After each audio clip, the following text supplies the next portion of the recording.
kita imam kita dah berada di dalam saf, imam tak angkat takbir lagi, apakah yang boleh kita lakukan? Antara yang boleh kita lakukan ialah berdoa. Kerana sabit di dalam hadis yang sahih, Nabi SAW sebelum takbiratul ihram, ada sahabat yang telah berada di dalam saf, dia membaca doa, Allahumma atini afdala ma tu'ti ibadaka salihin. Ya Allah, kurniakanlah kepada aku sesuatu yang lebih baik apa-apa yang telah engkau kurniakan kepada hamba-hambamu yang saleh. Lalu Nabi bertakbir, dia pun bertakbir. Selepas daripada salat, Nabi kata, manil mutakallim, siapa dia yang cakap sekian-sekian sebelum salat tadi, doa yang saya sebut tadi. Lalu sahabat tu kata, aku wahai Rasulullah.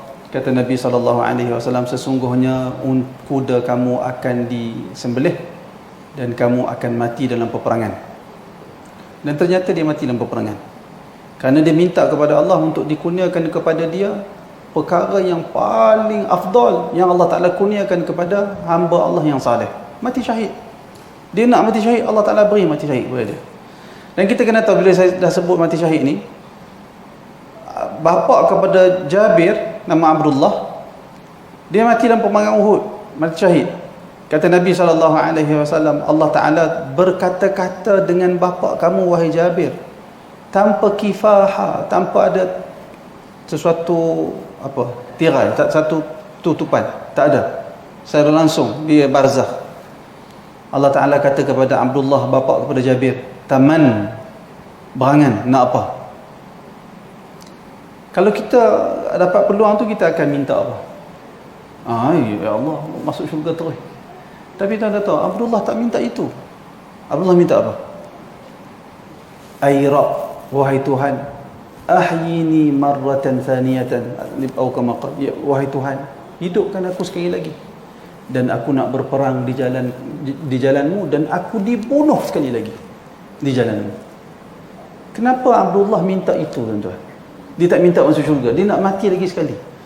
Kerana dia dah berada di barzakh.